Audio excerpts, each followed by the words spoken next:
Welcome to the OBR streaming network. This is All Eyes on Cleveland. My name is Brad Ward. The man next to me is the one and only Casey Kinnaman. What is happening? Big Case dog rushing in here last minute. I appreciate last minute, you. I made it. Tie I almost socks fell down locked. right before we went live. Tie Trying to socks kick off locked my in. socks before we went. Your socks. Yeah, I had socks on, man, and they were wet. It's raining down here. Is the whole thing. Oh, So, as Brad can attest, like I'm on the back end of the chest cold that I had actually started last Thursday, and I'm on the back end now. I have my own voice back. There for a couple of days, I was rocking someone else's voice. It was odd. it was very odd. Jacob said it was like talking to Darth Vader. It was talking to another person. Yeah. It was hard to believe it was you on the other end. But we It made was it. very odd. Yeah, I pulled through. Still here. Can't kill me. You sound like yourself though today. Nice. I don't know if that's probably not a good thing, but I'll take it. Nah, it's a good thing for sure. Kramer, I don't believe we're on YouTube. It's really weird. I tried to go to YouTube through here, and it actually shows like a link, but like then it's not on YouTube. So we're having technical difficulties with YouTube. Whenever it is up and running, we will replay the show in its entirety on YouTube. If you can watch it from Twitter or, of course, Twitch, do that for now. You know, we appreciate you guys being here with us anyways, and trudging through the difficulties. We got a monster of a show. It's so much happening today. So much. It's just erupting. Just 2 hours ago it started for me. It's like my phone was going ape shit. It's madness. It's absolute madness we've got to cover. Joint practices, Judkins news, wide receiver signing. Yeah, we made you download a whole new app. I'm sorry about that. I apologize. I know. Listen, you're a champion, and we appreciate you for that. We appreciate you for doing that.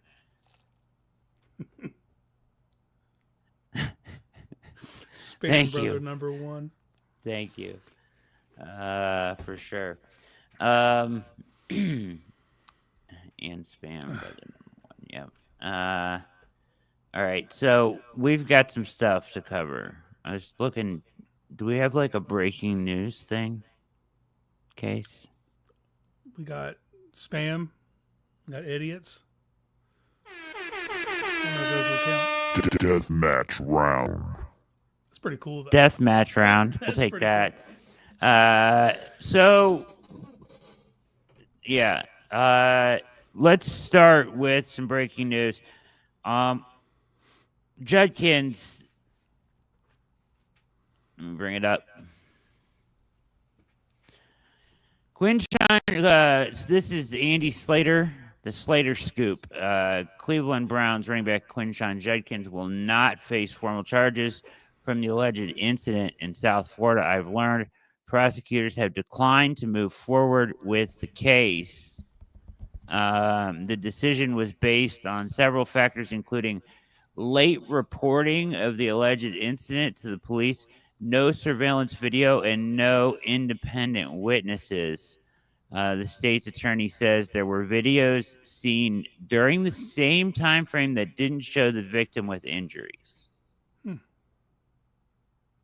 Which is interesting. We're not going to get into, we're not going to Sling the mud. Yeah, we're not going to re-adjudicate the actual case. Yeah. What it becomes now, thanks Jeff W for subscribing for 13 straight months on Twitch. Good man. What's next for the Browns and Quinshon Judkins? And I was waiting for Florio's breakdown on this, right? Like I thought we would have a Florio breakdown. This is his wheelhouse.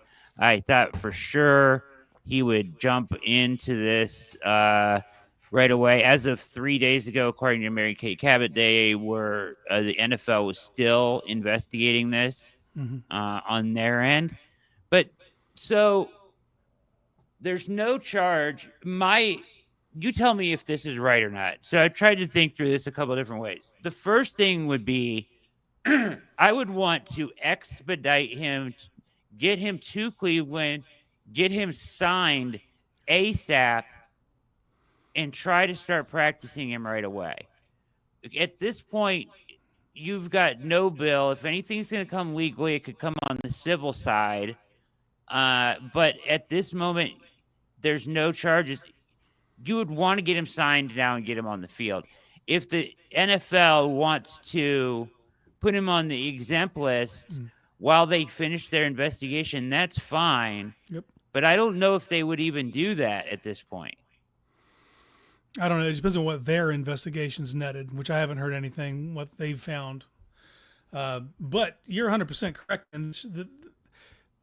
And because they're in Philly right now, they're not even in Berea. Like, correct. Somehow you got to get people together right now. I don't want to even wait till Sunday when they get back. Like, ink to paper. Yeah. Let's get this happening. And make the league make a move then. You know what I mean? Like, that's what I was thinking. Force them to do something. Yeah. Let's find out what they got. Let's make them show their cards. But to do that first, you got to sign them. Yeah. So you sign him and you try to get him out on the field, practice walkthroughs, whatever, but get him with the team. And at least then they have to, if they feel like he shouldn't be practicing with the team, then they'll put him on the exempt list, and you'll have a better idea of where you stand. You're a step closer to him being back, right? Now he's at least time served. Yep. He's working time served. What up, OG Philly? Good to see you, brother. But yeah, at least anything he does from here forward is like time served, kind of, right? When if they give a exempt list. Now, there is the possibility, or at least we've heard, the possibility. What if I'm echoing? Am I echoing? Not to me or not, but I never know. We always, like, behind the scenes, it looks like our audio's fine and I can understand everything. Good Lord. Sometimes when other people hear it. Well, let me check this. What is that? Your voice sounds like butter to me, man. Butter? Straight butter. Butter? Oh, I can hear it a little bit, actually. I wonder why that is. What about now? No, I can still hear it. I'm going to be the little house person. Check. Still there? Yeah. I got nothing for you. Check. 1, 2. And I can't see the chat, so I don't know what they're claiming. It's very yeah, I know, guys, it's echoing. I'm not sure why that's happening. I'll try to figure it out for you here real quick. Anyways, we are trying to, basically, like settings. Echo cancellation is on.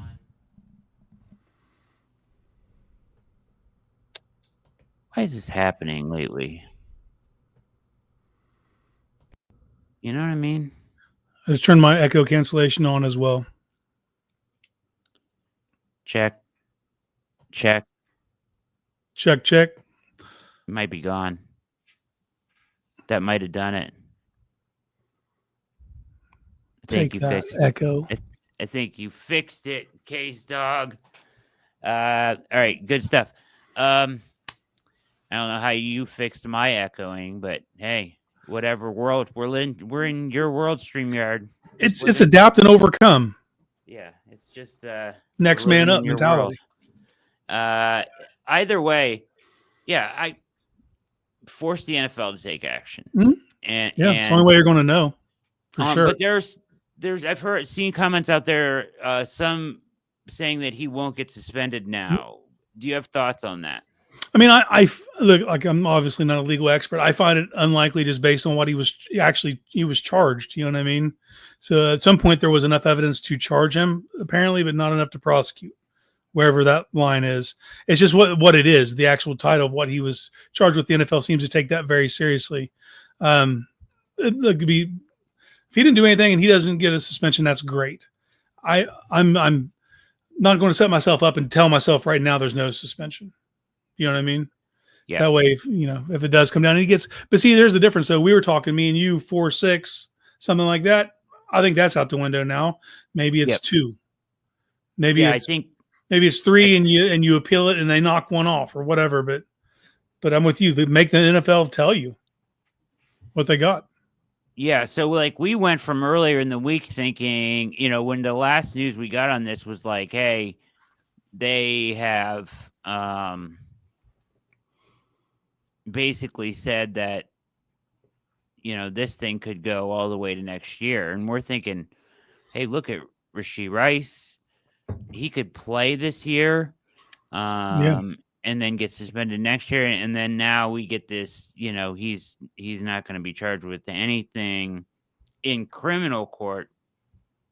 They may go to civil court. I don't think the civil court proceedings will much matter in the eyes of the NFL. Maybe the NFL typically doesn't wait for the civil court. Typically, they won't wait for it, but evidentiary, it could. The only way it could hurt him is, more evidence could come. Typically, I think more evidence is allowed in a civil court proceeding than in a the bar is much court. lower of what is much lower. Yeah. So you may get some more information out there that the NFL. I'm sure the NFL has top investigators on it. I'm sure they have all of the the information that the lawyers have. So it's good news. I mean, it's good news for the Browns. They should have him back sooner than later. If it's nothing, that's tremendous. But I still think maybe a small suspension. Mm-hmm. I'm sure the Browns are hoping for nothing. But either way, I would get him with the team ASAP. At least get him in camp and get him doing football things. I'm sure he's been doing football things, but like with the team, with the offensive line, so much of the running game is a rhythm. You know what I mean? And it's a lot of it, especially zone stuff. Like he needs to be acclimated, and they need to get used to him as well. The speed and the tempo, like that's 100%, man. That needs to happen. Yeah, Kramer's absolutely beyond a reasonable doubt in criminal, and it's a different bar in civil court. It's kind of, I would forget the language they used all the time in the Watson hearing, but it's like it's basically whatever side more, there it is, a preponderance of evidence in civil. Kramer, you're the man, dude. Who needs a lawyer when you've got Kramer? Evening fumble. Yes, we know we are not on YouTube, unfortunately. WKRP in Cincinnati. It's a deep cut. It's a deep cut. That you will never hear me sing like that ever again. I can't believe I just did that. You were clipping that up. Yeah. All right. So the other breaking news. You are an attorney, Kramer. God damn it. I would have had you on here, Kramer. I'll holler at you. Next time, you're coming on. Next time we have legal questions, you're coming on. Let's just hope it's not this year. I'm done. I'm done with the legal questions. Well, hold your horses because we got more right now. It's not. We're not even done. We're not even through the first segment, and we got more legal stuff to talk about. Great. So the Browns, if you recall, Isaiah Bond, young wide receiver from Texas in Alabama, he went undrafted after being arrested on an outstanding sexual assault warrant, was no-billed and no longer faces criminal charges per his agent, Damian Butler, told ESPN's Adam Schefter. After reviewing all the evidence presented, a Collin County grand jury returned a no bill in the sexual assault charge involving Isaiah Bond, meaning no indictment will be issued. This concludes the criminal proceedings in this matter. Collin County, Texas District Attorney Greg Willis said in a statement. Shortly after the news of the conclusion of the case emerged, Bond released a statement saying he was signing with the Cleveland Browns. However, ESPN is reporting that the deal between Bond and the Browns has not been finalized. This is the there's a whole letter here from CMV Sports, which I take as his representation, right? First and foremost, this is Bond. I want to express my deepest gratitude to the Cleveland Browns for believing in me and allowing me the opportunity to continue my career in the NFL. Football has been my passion since I was 6 years old, and playing at this level is a blessing I will never take for granted. I understand that playing in the NFL is a privilege, and I'm thankful every day to live my childhood dream. I know there have been question reports about my recent allegations. I am grateful for the decision of the prosecutor and the courts not to pursue charges. I will learn from this experience as I grow in wisdom, character, and faith. On the advice of my attorney, I will not discuss the details of the case. Smart move. But I want to be clear from the beginning, I have refuted these allegations and maintained my innocence. I stand by that today. I want to sincerely thank the Cleveland Browns, specifically Mr. Haslam and Mr. Berry, for giving me this opportunity, my agent Damian Butler and CMV Sports staff for standing beside me every step of the way, never wavering and working to resolve this matter. My Einer and the entire staff at the Sports Academy Frisco, my parents, it's like he's getting an award or something, for the unconditional love and support. My focus is now on football, learning this offense, building strong relationships with my teammates, and making significant contributions within the Cleveland community.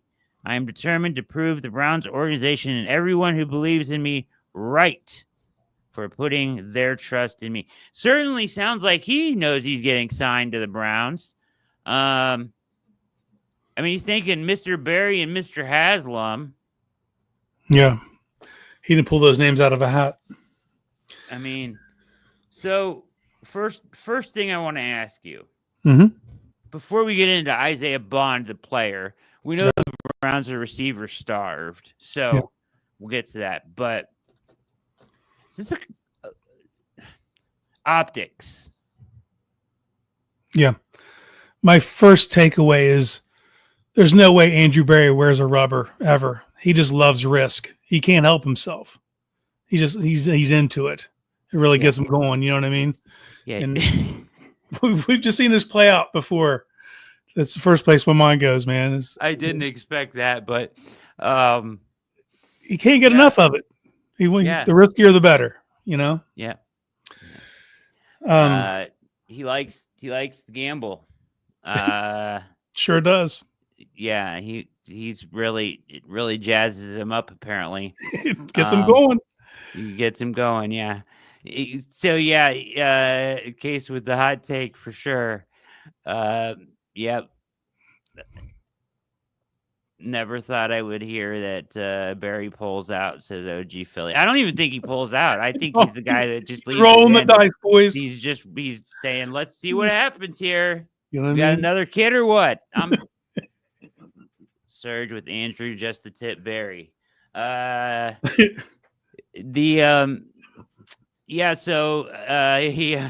unlike the sleeper sofa, Barry never pulls out. Sorry, I didn't mean to derail us, but I mean, you're right though. I mean, guy, he loves it. I mean, this is what gets him going. He's like, who just got off on a case? Let's bring him up. Bring him in. Bring another sexual assault charge. Bring essays. We're building a roster here, man. Domestic assault, sexual assault. We'll take them. You know what I mean? Like it's come on. The optics were bad. The optics are bad. The And at the end of the day, optics are awful. I get the move. Like you stated it, their wide receiver light. He's a high talented kid. Like this is a wherever you stood on him during the draft, late day 2, early day 3 type guy. At You want to hear worst. the presser on this from Yeah, Andrew man, kick Berry? it. We've heard this presser so many times that I could probably recite it. we really did our homework on him. We have done our due diligence, and we believe that we're getting a tremendous young man that will be tremendous for the community, and we believe that we have the resources here at the Cleveland Browns to foster an environment where he can thrive and grow and become a better person and a better, not just a better football player, but a better person in the community and so on and so forth and blah blah blah blah blah. Brad, that was amazing. Yes, that is, prepare yourselves. That's as soon That's as that what ink you're dries, gonna hear. that's That's what you're gonna hear from exactly Andrew what you're Berry. going to hear. Look, Man, it might be so true. He might be a great kid. These allegations came out like literally 2 weeks before the draft. It submarined his draft stock, But you're right. You're 100% correct.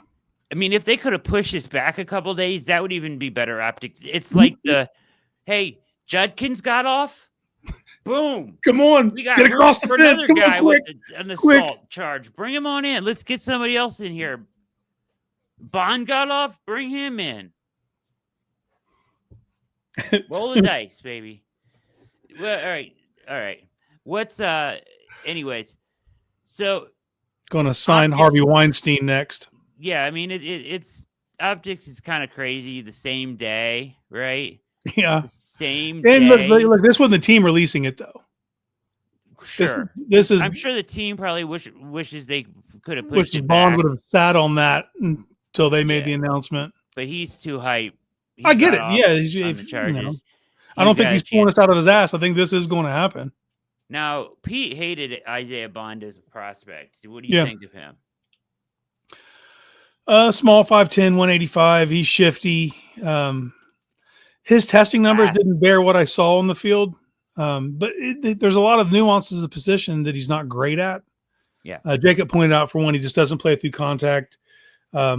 Sometimes there's like a lack of awareness when going for balls, whether he needs to jump to catch the ball or not, or you know what I mean? There's like some things that you would consider a natural ability for a pass catcher. Sometimes he lacks that. But then you'll see this is Antonio Callaway all over again, brother.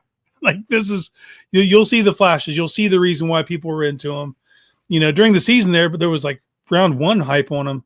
You get to the tape and you could end of round 2, somewhere in round 3, beginning of round 4, somewhere in there. But this is a team that needs more explosiveness, and he has that. Yeah, I mean, he's silly. Yeah, I know. Yeah. Did he? For the record, Diddy is a Steelers fan. Yep. Let's get that out there. He's a 4.39 40 guy. Mm-hmm. I thought I had more on him. Oh, this is actually about the case. Okay, so he actually turned himself in Frisco, Texas on April 10th. Man, that had to be brutal right before the draft, man. Regarding the accusation made against me, I would appreciate the time and opportunity to defend myself and prove the claims made patently false, Bond said in a statement. I am in full cooperation with the authorities and will remain a willing and active participant in the investigation. WFAA obtained an affidavit from the accuser, and in the document that alleged the victim, she claimed Bond began messaging on Instagram and texting with mutual discussions of having sex and engaging in one act in particular, which the victim said she would consider. The victim said she and Bond met February 4th and engaged what was a consensual sexual encounter until Bond allegedly brought up the notion of the act they had previously discussed, and the situation changed. Bond, according to the affidavit, continued. No, I'm not going to do that. Unlike the false narrative that this has been amplified, the truth once revealed in its entirety will show that he was targeted by a woman 8 years his senior, relentlessly pursued, enticed by explicit photos and videos, and ultimately set up for financial gain, says He took Butler, the his cheese, lawyer. though. He did. Put himself in a bad spot. Did.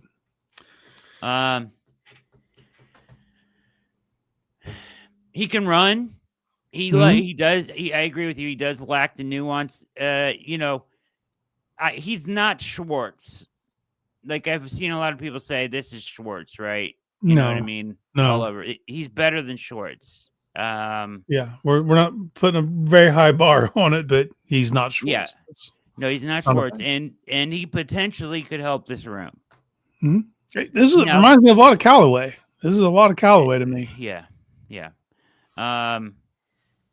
It is a low bar.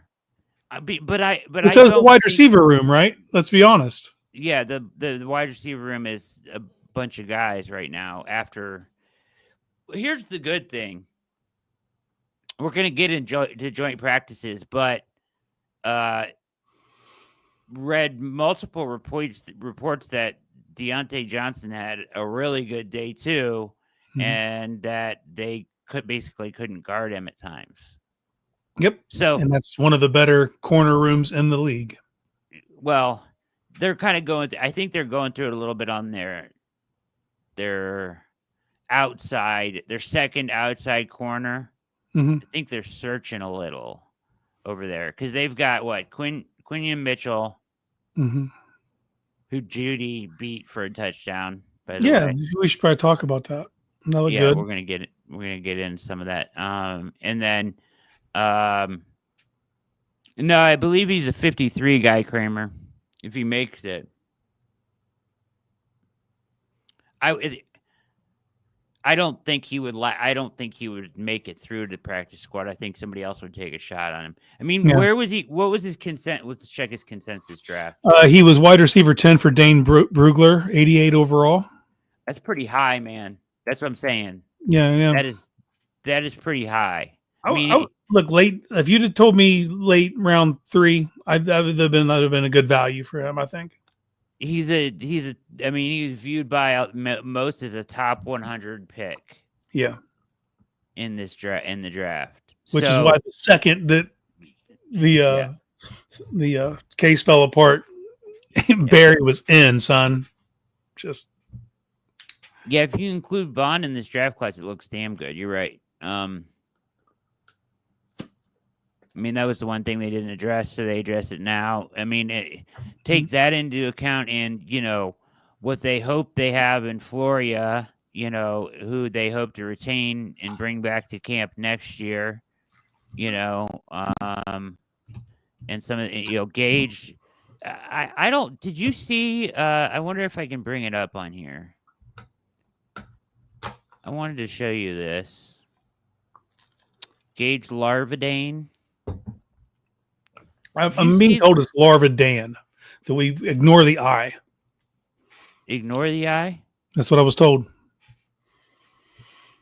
What is happening to my... Okay, ignore the I. I was told.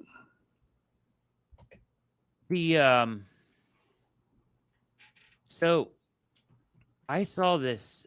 Did you see that Twitter breakdown on his production and all that, with compared to the rest of the class and all the draft picks since 2017? No, you didn't. Nope, not at all. I was shocked. I don't see that. He appears to be someone, at least in this, when you look at this, and people can do a lot with statistics.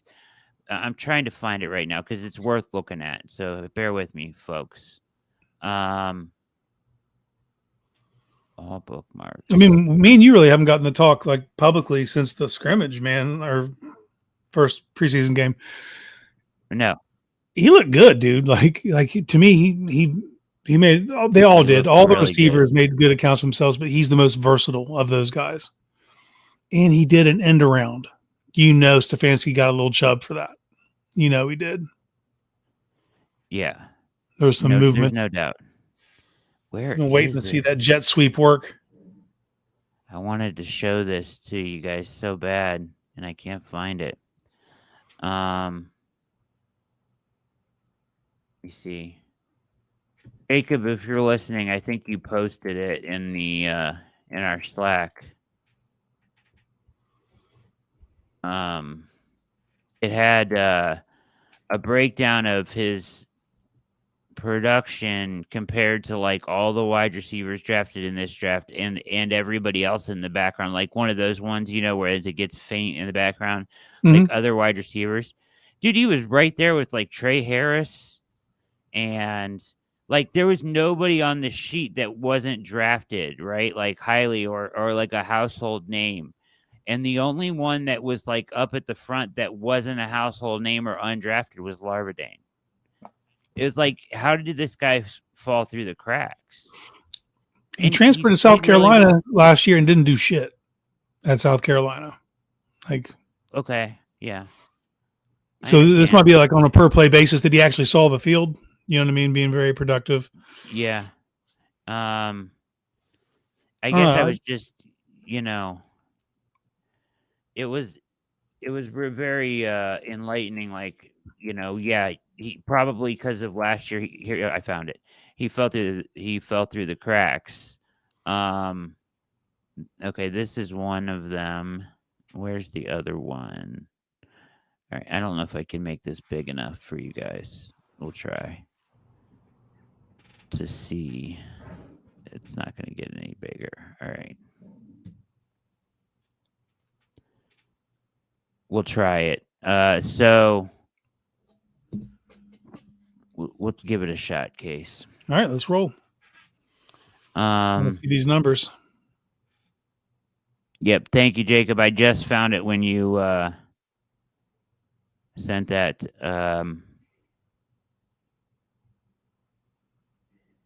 I do bookmark on Twitter, Jeff. I appreciate that though, and but sometimes I forget, you know. And have you ever noticed that, like, if you bookmark something on your Twitter on your phone, sometimes it doesn't carry over to the one on your laptop? Am I Had that crazy for happen saying a that? couple days ago, Yeah. where I knew I Weird, bookmarked it right? on my phone, and then I was on my Yeah. laptop. So like I'll bookmark something on my phone and then I go to my laptop and it's not there. What the hell? What's up with that, man? Oh no, come on, Elon. Yeah, that should not happen, Elon. Um, but yeah, so here it is. Okay. Um, sorry, this takes a minute. All right. I know that's almost impossible to see, right? Correct. Can I make it bigger? Anyways, let me go to that page so you can at least see my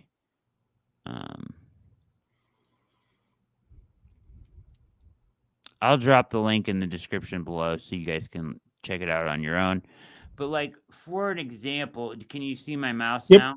I can. All right. So this is Gage right here, right? Okay, good quadrant to be in. That's the best quadrant, right? Mm-hmm. And for example, this is Trey Harris. This Okay, is Travis Hunter. So it goes Travis Hunter, Trey Harris, Tat McMillan down here, heard of those guys? Gage McMillan, Gage Larvadan, and then like Antoine Wells Jr., Jalen Royals, Jaden Higgins, Tez Emeka Ibuka. I mean, he's right in the middle of all those First and names, second round dudes. right? Isn't Yeah. that wild? Yeah. And then like behind him there, who is that? Hold on. The guys behind him are crazy. It's crazy. Like the guys that are in the NFL, they're like guys playing right now, starting for teams. Like all the guys in behind that you can see. Anyways, Jacob dropped the link in the description, but I mean, just compared to this draft class, like there's nobody on this page that's like undrafted. Here's down here where this is Xavier Respro or whatever his name is. Restrepo. Yeah, who fell out of the draft because it was 40 time, right? Mhm. Here's Kyle Williams, for example. Remember the guy we really liked from Yeah, Tennessee, Washington State. Dante Thornton Jr., Yep. Height, big weight, lanky speed, guy. dude. Yeah. He's back here. Here's Gage. He's in front of Kyle Williams and Mhm. him. Like, and all these names in here are guys that got drafted. So you're like, what happened? Like, how did he slip through the cracks? But he certainly did, and it's an Yeah. eye-opening thing. Well, what my Oh, hope good is, question.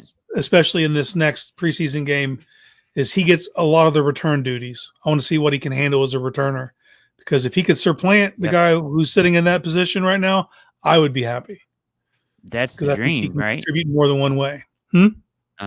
That's the dream because Yeah. we would like to get rid of what's his name? He has no Carter. business being Carter. So he said that right as I was. He said, "Where's Bond on that list?" Which was a good question, Great and I question. closed it out before he said it. So if I can find it again, I will post it again. But anyways, I have some videos about yeah, you fumble. Yeah, we can talk about that. You know, if Gage can continue, so like that deep dig he ran in the preseason game when Sanders was backed up in the end zone. Mm-hmm. Man, that was a hell of a play. I mean, he got leverage on his guy, got across, came back to the ball, made a good catch, Yeah. good return. I Hell of a mean, play that's on the both ends guy. of that. Yeah, that's the guy that like we need to take Carter's place so that we Right now, don't yeah. have some guy that's just a returner. Like, I know Tony Brown had a really good game. But you could The easily other sneak a night. Tony Brown into a practice squad and call him up But when you need him. yeah. You could And he has easily a do really that. cool story out right now on NFL Network about I when he saw. was over. Did you see it? And he Yeah. found that. What's that called? Walking sticks, what I call it. I don't know what the It's like actual it's called nomenclature. uh, starts with an S, I think, because it has that thing at the top. Anyways, the stick thing. Anyways, he was over there with JOK and like royalty, right? It's not a staff. It's like Scepter. a scepter. Thank you, a scepter. And but he was over there with JOK, and if you watch that, somebody sent it from our show, from one of our listeners sent it to me on Twitter to watch. Very cool story. Carries around with him everywhere now. Yep. Makes you realize what intense guy JOK is, Mm-hmm. and pretty cool guy. But so you can't kind of help but root for root for Tony Brown a little bit. But I mean, I know he can't cover, and Yeah, you're his in a job bad spot if is. he's manning the outside for you in a regular season game. Here's somebody that's annoyed by the Bond signing. Yeah, I mean, optics aren't great for sure. But the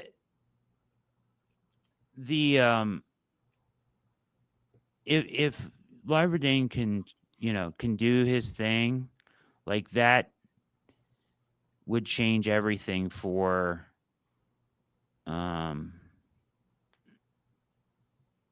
that return room. And then, you find a corner that can play gunner, which should not be hard at all. No. You know, I don't know. I would love to see someone like Miles Harden take that role. Yeah. Yep. Me too. So Miles Harden had a really good day today, playing on the outside. He had an interception and a pass breakup, playing outside corner. Mm-hmm.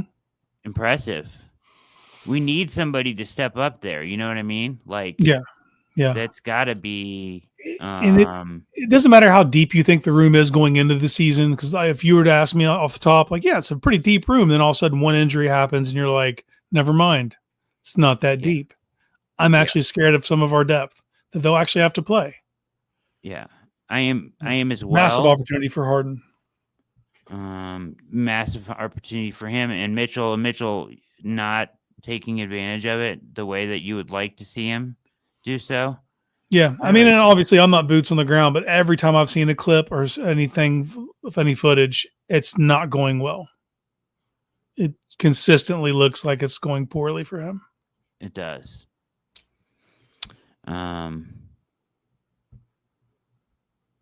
Anyways, Bond 439 guy, speed, like we said, lacks some nuance to the game, some body control, but consensus top 100 pick. Yeah, he's got shit you can't coach. Like, the now, if speed you can is coach him up, real.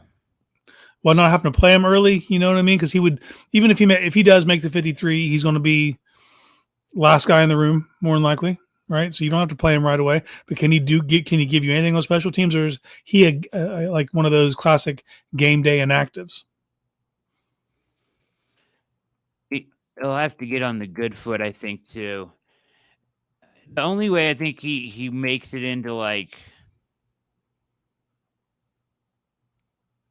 the rotation early in the season would be if Deontay like did something stupid and didn't make the roster at this point. Yeah, or an injury, or yes. Yeah. But he should be as a player, he should be an upgrader over all you other guys. Yes. Except it's a good way for to phrase that clump of players. Yeah, the Caden Davises and the Cade McDonald's and all those wide receivers, right? Except for maybe Gage. Gage has been impressive to me. I'm willing to give him a shot. Yeah, and it's the more you can do. And if he does occupy a roster spot, he's not just a bump on a log. He'll contribute in special teams. I really hope to give him the opportunity this week, man. Yeah, I think he deserves a crack. Isaiah Bond, Draft Hub, scouting report, player profile, and projection. When you think of speed in the 2025 draft, one of the first names you think of is Longhorns receiver Isaiah Bond. Dynamic weapon with plenty of untapped potential. Bond figures to be one of the top receivers off the board come April. 5'11", 180 pounds, wide receiver, junior from Texas. 4-star recruit out of Buford, Georgia. I believe he played 2 years at Alabama. As a freshman, Bond was the 5th wide receiver on Alabama's depth chart. He caught 17 passes for 220 yards. His first career touchdown came in the Sugar Bowl against Kansas State. Bond was efficient with his touches, placing 3rd in the Longhorns with 540 receiving yards in 2024, despite being just 6th on the team with 34 receptions. He also ran the ball 4 times, tallying 90. Not great production. Yeah.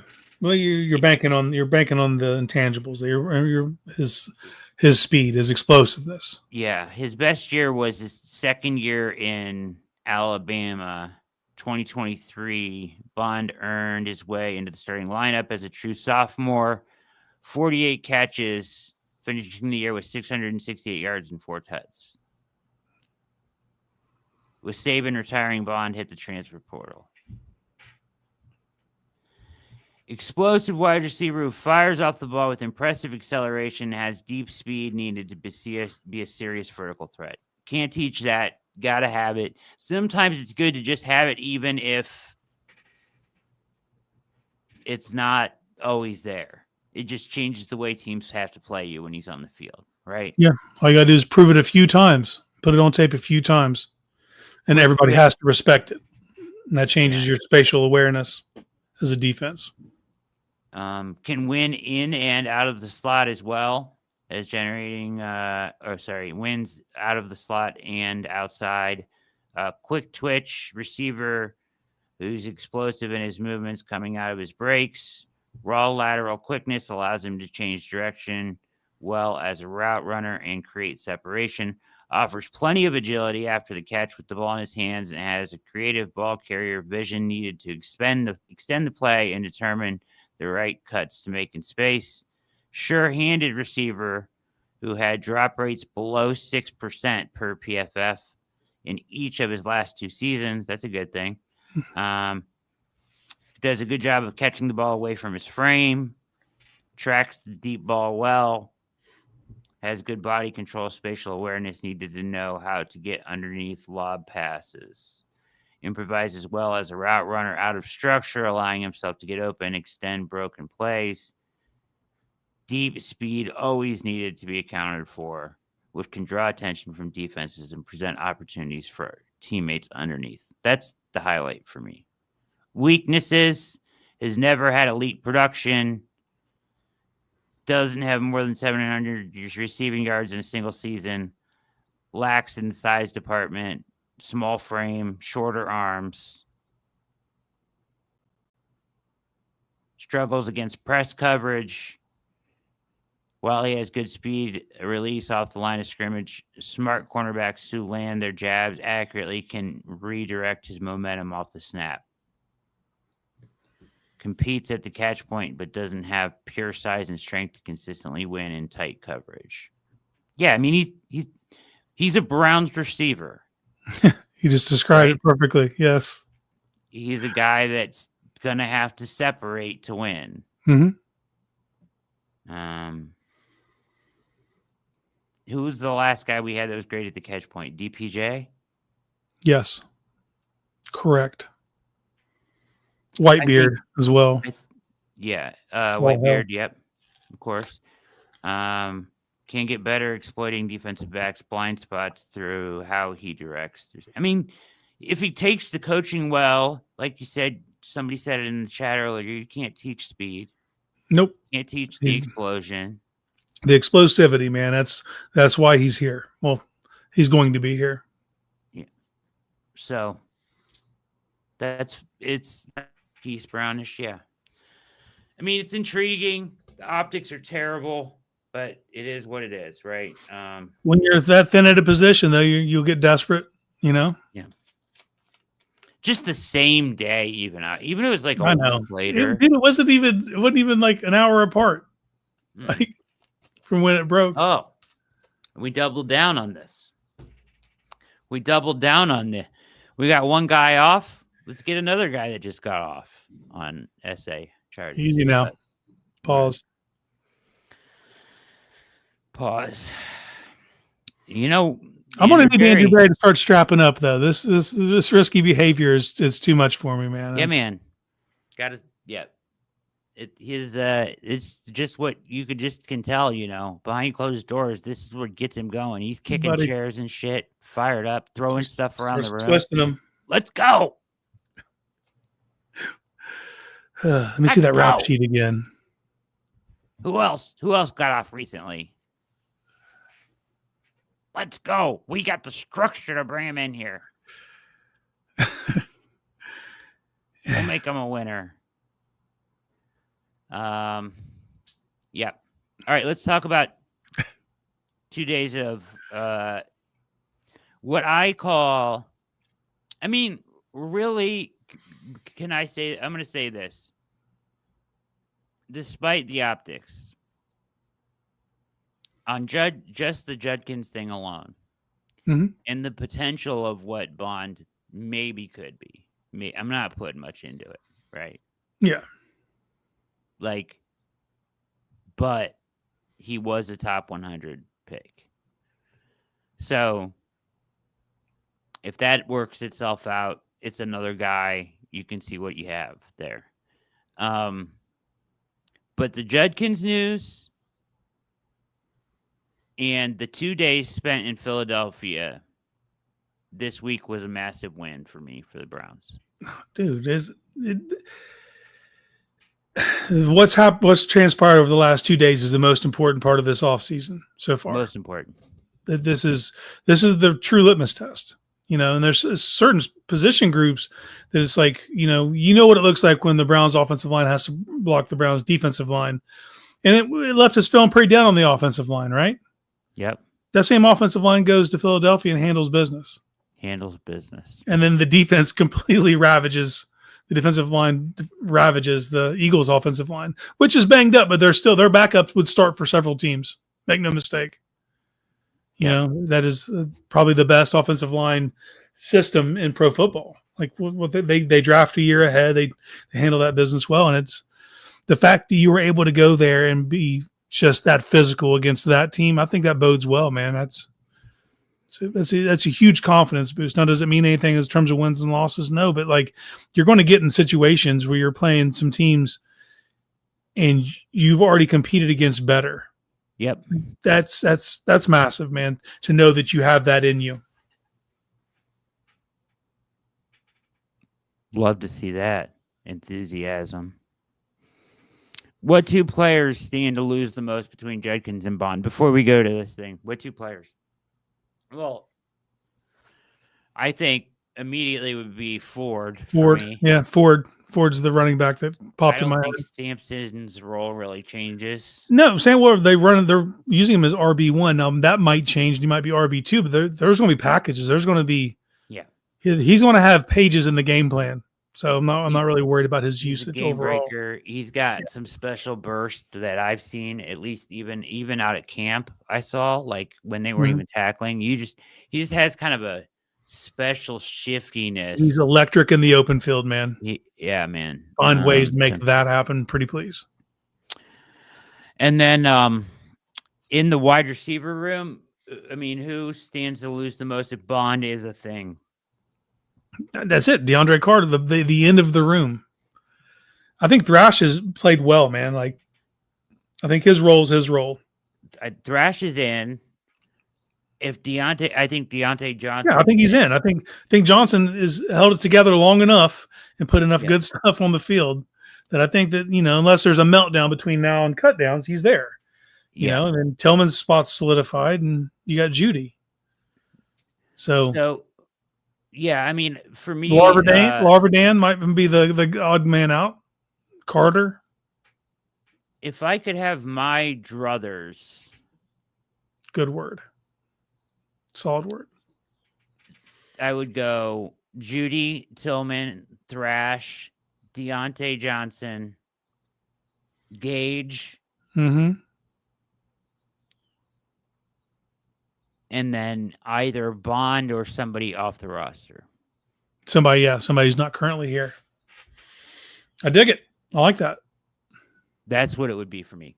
But that does require Gage to be a returner. But I think he can do that. Yeah. We do. Obviously, I want to see it, but the explosivity's there, man. Ty Sox might be right. Caden Davis may be the loser in this. Yeah, hey, he's played well, man. All the other guys, they've made good accounts of themselves, but I'm still not sure you're more than a practice squad guy. Yeah, I think that's the takeaway. He hurts all you other guys. Yeah, including Gage potentially. Yes, for sure. He has to continue. It depends on how like in their mind is Carter cemented, like. We don't know. I hope not. I hope not. I wouldn't put him on. One thing, I mean, to me, it's just a waste of a spot. I mean, we've covered this to death. But yes. Anyways, back to the importance of Eagles joint practices. Mm-hmm. Flacco was good when he was in. Better on offense day 2. Njoku, Judy got in the end zone. Harden and Ward both made plays on defense. Bush had an interception. It may have been before or after a sack. Either way, it's a win for the Browns. The defense played well both days, gave them fits. Yeah. But the Elliot Shore Parks is a reporter, Eagles reporter for 94. ESP. Yep. 94WIP.com, host of the Go Birds podcast.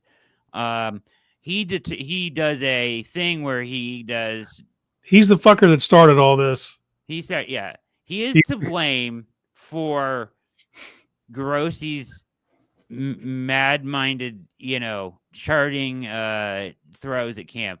But he also does this thing where he declares wins and losses at joint practices. Yep.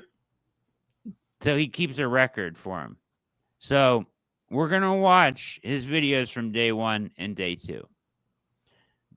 Even, I'll tell you now, he has them losing. He has Philly winning day 1.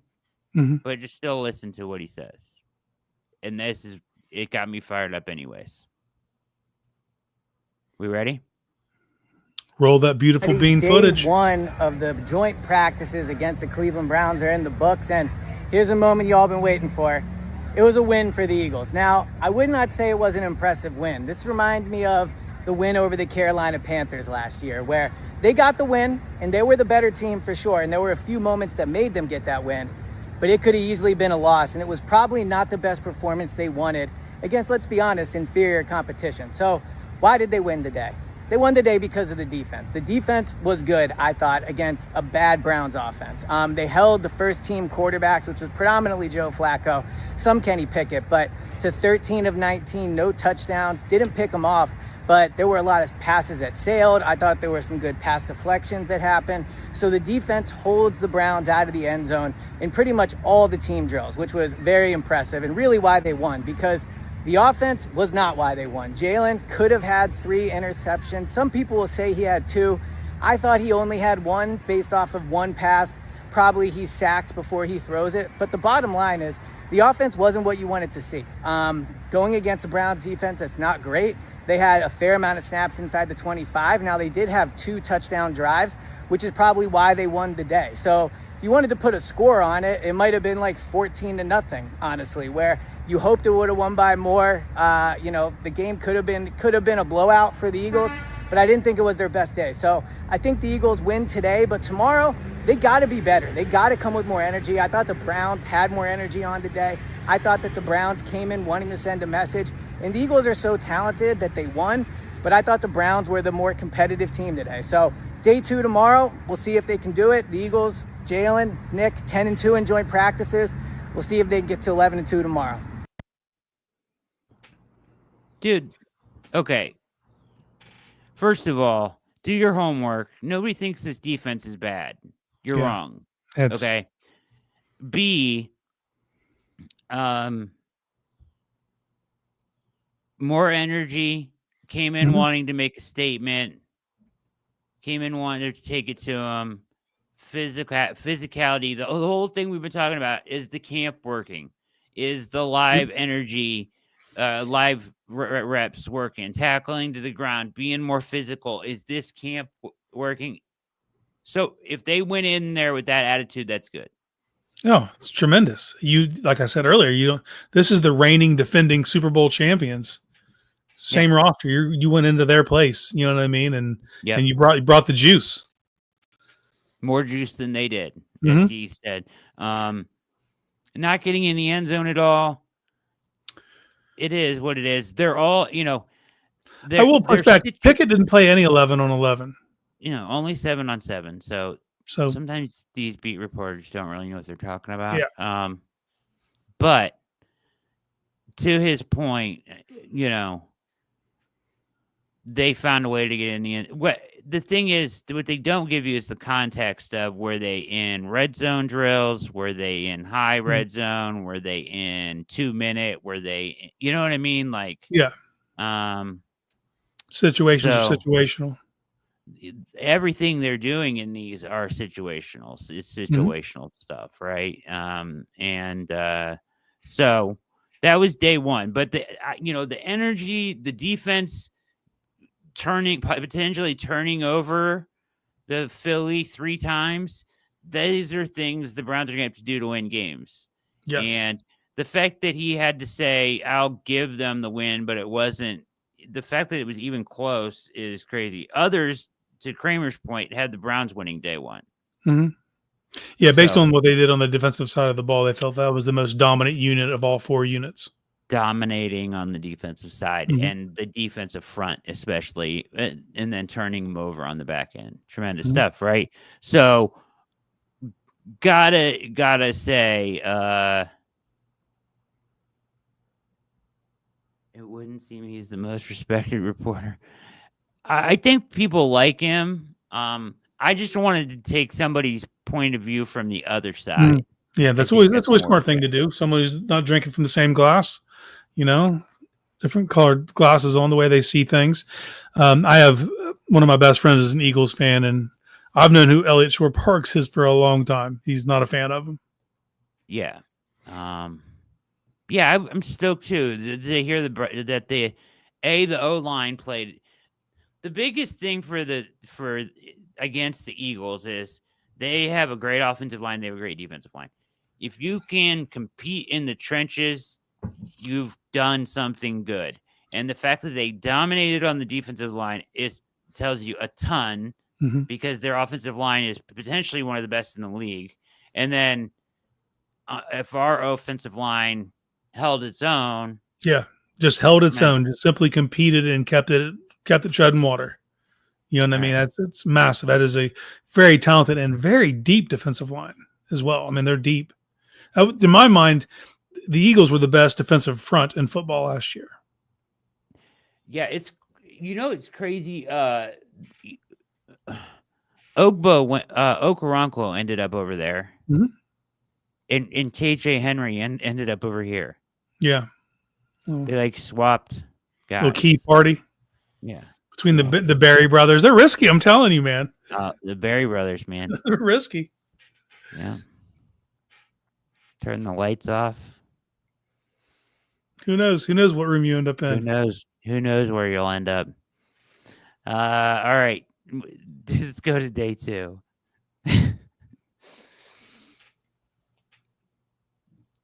What's going on, everybody? Day 15 of training camp just wrapped up. Day 2 of the joint practices against the Cleveland Browns, and I gotta judge something right away. Go for it. The soccer jerseys at football camp. Yeah. He's a douche canoe. This guy. That's not. I mean, what does he call football? What's he? I mean. Yeah, is it American football to him? What is going on here? Wait, that's not, we've got soccer jersey guy covering football in Philadelphia. Is this America? It's the birthplace of America. What are we doing here? Come on, man. Get that communist sports stuff out of here. Eagles caught the L today. I thought today the Cleveland Browns won the practice, and I thought there was one stretch of plays that really won that practice for them. The first one was Jerry Jeudy beating Quinyon Mitchell on a crossing route, about a 15, 20-yard touchdown. That's on one field. The next side of the field, the Eagles offense, a pass to Devontae Smith, batted down in the corner by Denzel Ward. Could have been a touchdown, should have been a touchdown, wasn't a touchdown. And then on the Browns offense, they had a few really nice plays in a row. They had a touchdown to Njoku in the corner of the end zone. They had a trick play that resulted in a rushing touchdown. I barely ever count rushing touchdowns, but they got that nice of a play and that wide open that it counts. And so I thought today was just kind of a disappointing performance from the offense. And I think the Eagles offensive players would tell you that. They need to be sharper. I thought, Jalen Hurts, no passing touchdowns today. The Eagles offense really didn't get in the end zone at all. I mean, they had the ball 5 times, no passing touchdowns. In the running game, they didn't run it in from far out either. So I thought the Eagles offense, once again, wasn't that sharp. I thought the offensive line struggled again. I think they would tell you that. Going up against Myles Garrett. So rough day for the defense. The defense was able to win it for him on day one. On day two, they can't. So the Eagles lose this one. They drop to 10-3 in joint practices, and not a good 2 days for the Eagles. So preseason game up next. Talk to you guys then. Not a good 2 days for the Eagles. Well, and you know how like bad weather usually benefits the worst team, you know. Yep. When you have 2-day joint practices. Yeah. Sometimes you can catch the better team off guard the first day, but when they come back that second day, it's usually an ass whooping. They're juiced. Because what happened? You know what I mean? Yeah. Like you knew what you're up against. You got a good look at it day one, very close contested practice. Came back the second day and you didn't have it. Like that's telling to me. And I love it, man. Yeah, dude. I mean, sure, the rest of the national media is going to clown, and it's yeah, they're going to continue to call the Browns one of the worst teams in the league. Go for it. Yeah, just be prepared for that. But under the worst team in the league ain't going into Philly and handling business. Right. Under the radar, they are going to play AFC North football, and there's some tough sons of bitches that have been in the league for a long time on this team. This defense has caused some serious problems. Mm-hmm. And if you catch lightning in a bottle with Flacco for a few games early, generate a good running game, you can win some of these games early, and it changes the narrative on the entire season. Yeah. And just the different looks and schemes. Like we play in the AFC North, you got to play 3-4 defenses, in Baltimore and in Pittsburgh. Like, so to see that front that you've just played in Philly at that level, that elite level, like that's stuff that translates in my mind. You know what I mean? Like that's apples to apples, and you're not going to be able to look across the line. Even like week one, you got Cincinnati. They're a talented team. They ain't the Eagles, man. No. Like there's a huge, there's a chasm between, especially on the line of scrimmage, is what those teams are. Yep. And if you can win the line of scrimmage, you're going to be in games, period. And if your defense can dictate the way they were dictating against Philly, man, that's something to get excited about. So,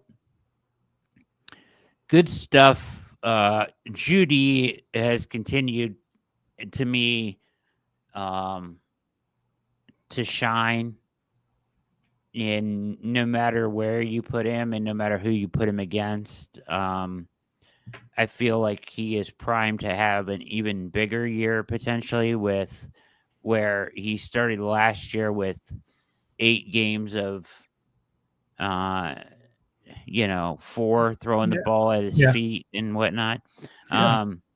So if you get a full season of Judy in what feels like where he's feeling himself and getting open and beating Quinyon Mitchell, who is a terrific corner. Yeah. And winning last week against their number one guy in the Panthers against them, talking shit to their entire team, telling them that that he's toasting them all. Mm-hmm. Go watch the tape. Let them know I love that, right? Yeah. I think the biggest difference though is he's coming into this year knowing he's the one. You know what I mean? As opposed to last year, it was Amari Cooper's team still, as far as the receivers were concerned. We were going into it. He was a boost of talent to the room, but it didn't feel like, when Flacco takes to the podium and said, this kid's a difference maker. Yep. Like, he's carrying himself just like he's a difference maker. He's playing with a different attitude. Acting and playing like he's a one, like a legit one. Yep. And we'll have to see how that carries through, but I have high hopes. And then you've got Thrash, who's had a good offseason, came back looking stronger. He has put together a good camp. The wide receiver room, suddenly, the only guy that hasn't really shined for me in camp, which I wish would have, is Tillman. Mm-hmm. But that's okay. We'll see. That may not manifest itself until this regular season, just kind of because of what he does in the offense. It's a little game plan dependent. You know what I Yeah. mean? But you know, with him and what Deontay Johnson has provided as far as like a floor that we were kind of missing, Mhm. like I feel so much better about this wide receiver room. My And biggest I got to highlight Thrash as well, because we've done this so many years in a row where we yeah. draft this guy in the fourth, fifth, sixth round, and you're waiting on them to make a step, and they just don't do it, and they never rise above wide receiver 6. They just stay in that fringe. I feel like he's already taken that first step to being a playable option. You know, he still might be wide receiver 4, but he's a guy that you feel like can make plays at wide receiver 4. You know, that's a big difference for me. Yeah, I mean, I put him at 3 right now. Yeah. Right. Yeah. Him and Deontay are 3-4 interchangeable, right? Mm-hmm. Depends on what you want out there. So that I feel better about that. And then, you know, it's risky, whatever it is, but bringing Bond in gives you another potential speed threat. I like what Gage is giving you. So I can't look at them like they're the worst wide receiver room in the league anymore. And it felt like they were coming into this whole thing. It felt like that they were the thinnest. There's some talent and some hopes and projections that it felt real thin. The Deontay thing definitely provides it, like you said, a floor, gives it some juice. And Thrash is developing. Like it's not as bleak as it once was. And all you other guys all can kind of play. Mm-hmm. And they keep making plays. They keep making plays. They won't go away. They won't.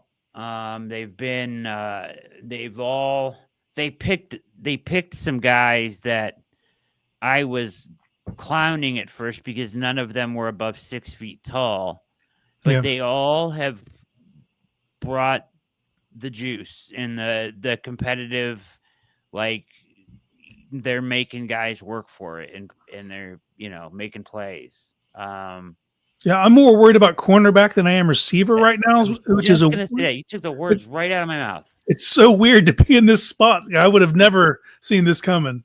Yeah, you took the words right out of my mouth. I was gonna say my biggest concern right now is corner, and not outside corner, but I think you still might need some depth out there, like depth, outside corner depth. Past Greg Newsome and Denzel on the outside, and then it's a cool story that Harden's played well out there recently, but he's not going to play real downs out there. That's what I'm saying, man. Like I feel like I don't think that whoever outside corner 3 is, I don't think they're on the roster. Kramer last year was so weird. It's a great question. A lot of smoke and mirrors last year. Yeah. I think it was right about this time of the camp last year that we started asking some hard questions about what is really going on in camp. Because there was like the perception of what was going on early, but then we had Zach Jackson on and he was very blunt with us about that Watson in the offense looks completely disjointed. And we were kind of like, oh shit, and then from then on, I kind of looked at everything with one eye, with some skepticism. And really, we all should have been looking at it with more skepticism because Watson was throwing with a towel in his hand on some days, and it was smoke and mirrors. You said it. Yeah. And last year, the joint practice was against the Vikings. We had no idea the Vikings were about to go win 14 games in the regular season. But you didn't win that either. Like you had some decent competitive periods, but it wasn't good. No, the reports coming out of it were the offense is bad. Yeah. And they were right. And they were right. Yeah. It's and it feels like that's come together recently. Yeah. It feels like in the last I don't know, since the first preseason game, really, it feels like it's it's starting to ramp up and things are coming into form. And then then you get the news that you're going to be getting Judkins back at some point. Like you can start to see things you could lean on and feel good about where the offense is heading. Yeah. But I mean, thinking about Judkins being back just makes you think of this offense a little bit differently. Like you take it more seriously. Yeah, especially now that I know that because the offensive line has gotten their asses whooped in our practices against our defense. So it was like we didn't know. Like, is this going to come together? And you start to see that there's a pulse there. My biggest concern, to your point, is I really hope Harden can take a step forward. We talked about this when they took him. He has that in your face. So does Lamarian James, as you pointed out. You hope one of those guys can step up, like James on the outside or Dom Jones on the outside. They even brought in what's his name, Isaac. They brought in Darius Rush. Talk about Darius. I love Darius Rush, man. I can't believe Indy gave up on him so soon, but I'm not going to be mad about it. Like that's right. Darius Rush and Keenan Isaac are both big, long man corners, right? And I Darius think can play the slot, man. Darius can? Mm-hmm. Okay. Is he a big boy, though? He's an athlete, brother. Like, yeah. What he did at the Senior Bowl really opened my eyes, man. Like, I honestly, I can't believe Indy gave up on him that soon. They got Kenny Moore in their slot. But whatever. I'm not mad at it. Keenan Isaac 6'2", Darius Rush 6'2", Christian Holmes they brought in 6 foot 205, Oklahoma State, his third year bouncing around on practice squads, but they've brought in some of that of length and that I think that they're hoping can fill that outside corner depth. I mean, these aren't names, right? But this is respectable athletes that you're bringing in to try to solve a problem for nothing. This isn't costing you anything. Eventually, they might have to do something that costs them something. The guy I have not been impressed with that they keep running out there first is a Newseum. They like him. He's super athletic. I get it. To me, he's not it. I would rather see more of Dom Jones or Lamarian James or Rush or James is out with concussion right now, I believe. Yeah, he is. Or Rush or Isaac. Isaac made a nice play in joint practices, just breaking up a pass the other day. So I would rather see those guys than a Newseum personally.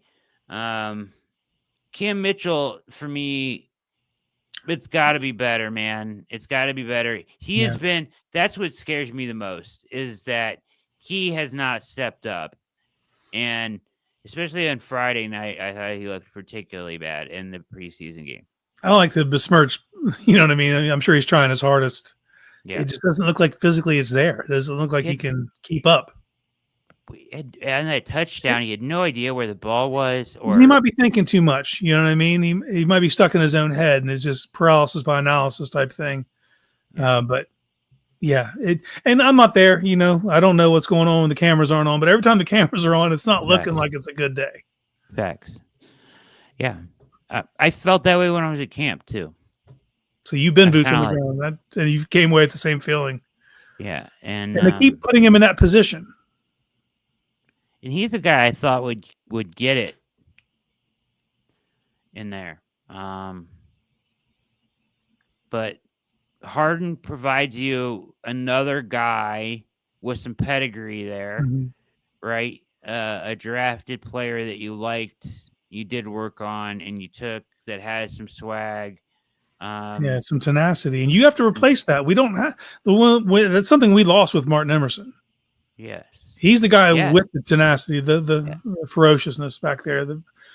You need that. Someone needs to bring that. And safety is I think they have plenty of guys that can play safety, but it's an interesting point of the roster for me because is it like is it they keep it's Delpit for sure, right? I think Mhm. Hickman's a lock. Yeah, he's a lock. They want him to start and play a lot, but I don't know. We'll see who plays more snaps Mhm. come Sundays. He We'll tell played you a this. he played a ton for the first game. They set all the starters out, and he's someone Yeah. who's probably going to be a starter. But they gave him a decent amount of run for Yeah. someone because they got to see it, man. Yeah. Um, I think but Jenkins is solid, even though I'll say this, man, he fended off that three piece and a double leg from Leggett. Shouldn't have thrown the punch, but yeah. Yeah. Yeah, he's a tough son of a and so is Casey. mhm. They kind of bring some toughness back there. Um, And I think that we're talking about this corner issue. I think a lot of it's going to be mitigated by the fact they're going to play three safeties a lot. that's exactly where I was going. Sorry. No, you're absolutely right though. Big nickel, dime, but big nickel, Jenkins and Casey both can cover. Mhm. Have a history of being able to cover in the slot. So you may have to keep both of them. The interesting thing though is I think they want to keep Chris Edmonds, Yeah. and I think they might want to keep McMillan around. Yeah. McMillan, you might be able to sneak on the practice You squad. They might be paid able him. to get to the practice. They paid him a decent chunk of change, though. Yeah. We've been over this. The UDFA's they actually paid some coin to. It's usually a good indication.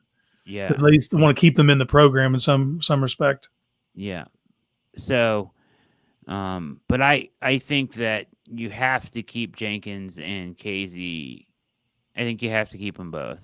Mm-hmm. I'd have to look Yeah. at their contracts, but I think you want to keep them both, just because it mitigates that. It gives you better options to cover the slot if you want to go a different way. Yeah, and both those players have had a wealth of experience everywhere. So you're not going to put them in a position that's going to, they haven't been in. They can come up and play nickel. They can play overhang. They can play free.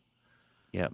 Yeah, they're both dual safety guys. Where Edmonds to me is a free, and I thought he played great on Friday night. I thought he was around the ball. Mm-hmm.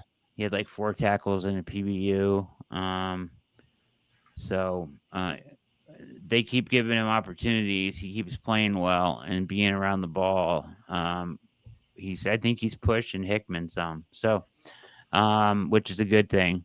Yes. And then you have Delpit, who's just a dog. So, I enjoyed his presser today. The words he was using, he was fast and physical, or the two buzzwords that kept coming up during his press conference, and it's exactly what this defense needs to be. Those two exact things right there, fast and physical, and that's a Jim Schwartz defense right there in a nutshell.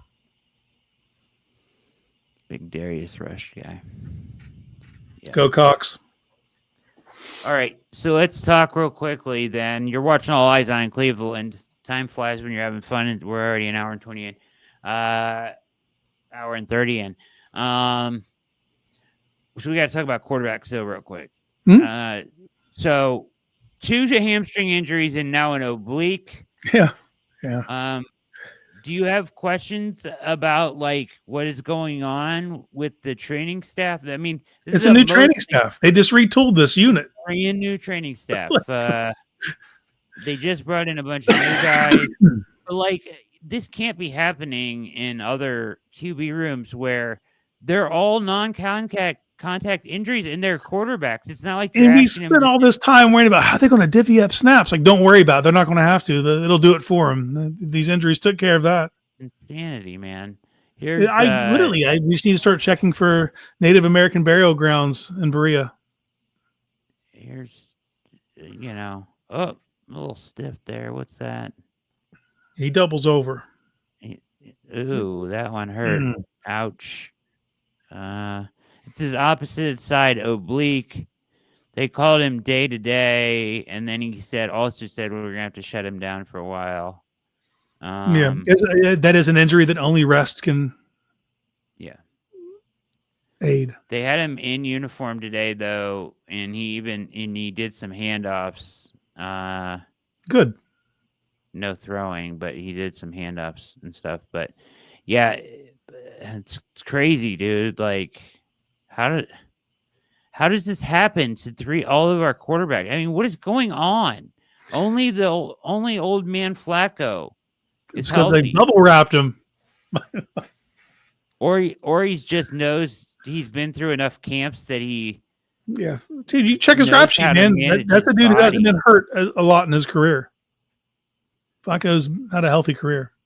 Yeah, I mean, Yeah, Jeff. yeah, Yeah, it's old dudes. It's possible he just knows how to handle Mm-hmm. camp and his body and Yeah, not overdo it. and they're not overworking him because I think they're cognizant of his age. So they haven't been. We're not far off from where they're going to have to. He's going to have to take 75% of these snaps. So this thing with Shador, right? Like Uh-huh. in the arm soreness, and then this, it's not hard to fathom how you get there when you think about how much he has been working and throwing the ball. If he's Mhm. staying after practice every Yeah. day and throwing extra, if he's out there early, you see him picking up tennis balls, working around the pocket drill with the tennis balls, and then he's throwing footballs, probably more than he ever has in his life. You could see how this gets there, right? Yeah. Yeah. Putting that much pressure on himself to just work. It's just the non-contact, the hamstrings. I mean, what? How did two quarterbacks get hamstring injuries? What are they doing that gets them a hamstring injury? Well, I know Pickett's Dylan's hamstring just injury is a rolling out serious one. nonstop. He's just rolling out nonstop. I mean, Pickett, he's been out for almost 3 weeks now. Not that I'm complaining, but Sounds like you're complaining. He took to the podium today, and he's still not even ready to commit to next week. No, man, I'm baffled by that. Is that a real injury? Look, at this point, I need Pickett to play because I need him to drum up interest so we can get an asset. Can't get that from the tub, brother. I need you to be out there and like I just look at the Rams and I'm like, okay, Matt Stafford's down right now. They don't have any idea when he's coming back. So Garoppolo is your starter. Are they cool with Stetson Bennett as the backup? Like, how about we send you a little 5th round Pickett combo? Yeah, nobody wants Pickett. Cut him. Whatever, we traded to go get him. I mean, they wanted him bad. A 5th in DTR. I mean, you almost have to pair a 5th with DTR to get him to take him. Still, I don't care. You can cut him right now. I'd be happy.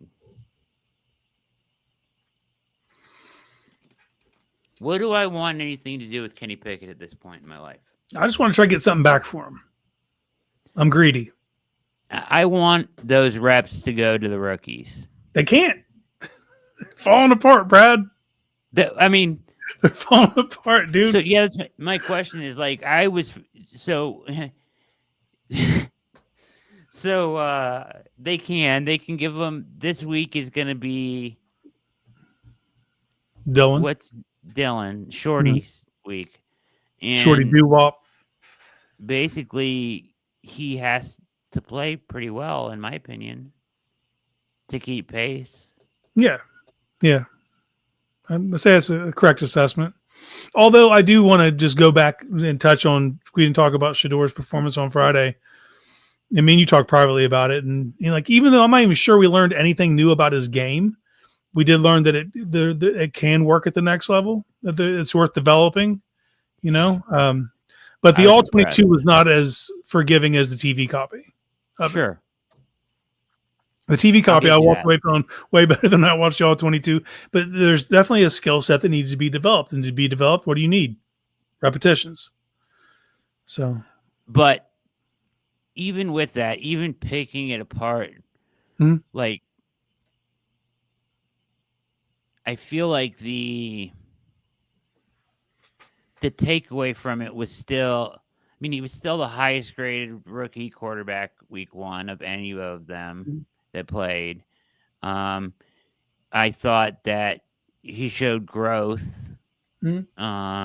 Like he's taking to the coaching and working at the things that he needs to work at clearly, and he has a legitimate NFL accuracy and arm, and he has a knack for the he can win with that skill set, man. He has a knack for the moment. Yeah, and that's exciting to me. I want to see more. Yeah, but sun's getting real low, big guy. It's coming. Like there's going. I'm there. I'm already there. I think you're there. Like after this second preseason game, it's got to be into game mode practices to where Flacco's getting 75% of the work. Practice, yeah. It's Flacco's job now, right? I mean, if it's not, man, I don't know what we're doing here. Flick it, pick it. I'm gonna combine them to call him Flick it, Flacco and Pickett. We'll just call him Flick it from now on. Who's starting for the Browns? Flick it. One of them, Flick it. Flacco and Pickett. I mean, Pickett didn't even give himself a chance in this thing. Yeah. Mercifully. Cool. Yeah. Fine. I'm completely fine with it. This is what I wanted from the jump street. I think that I'm fine with this. What has he provided in camp? I don't know. I mean, I got nothing. I don't. I'm gonna have to call that a wasted 5th round pick. But yeah, funny because they wasted one for DTR, then wasted another one to get rid of DTR. Yeah, 2 of them. I hate to say it, but I think Gabriel's going to be a waste of a pick too. I think it's way too early to call that. All right, we'll see. I just think it's way too early to call it. Like, I mean, he threw a touchdown against the ones in Philly yesterday. Out of his 2 completions, whatever. One was a touchdown to Fannin. I know. Like, cool. I just want to see him do it. Well, that's the beauty of this, though. We're going to get an opportunity. He's going to get the chance to play Saturday. And I was going to sports live action. I was on with Dave Bacon earlier today, and he was asking about like what to expect. What do I want to see out of Pickett? Like, I got to see little man play from within the pocket. You can't. Everything can't be a rollout. Everything can't be. You know what I mean? Shifting everything just because of his height. That's what I'm saying. That's all I saw him doing. I know, but that's what we got. That's the reason we're going to see in the game. Like, can you win from within the pocket? Can you even compete from within the pocket? Because if all you're going to do is going to roll out, then defensive coordinators are going to lick their chops, man. We're just going to cut half this field off and murder you.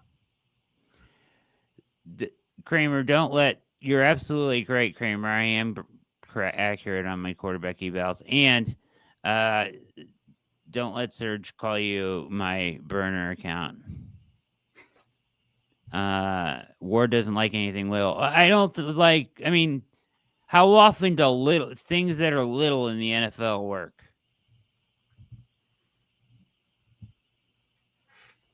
I got nothing for you. I'm big case dog, for Christ's sakes. I can't. Yeah, big. I can't weigh in on this. Pause. Yeah. Well, case little. The word doesn't like little things. Pause.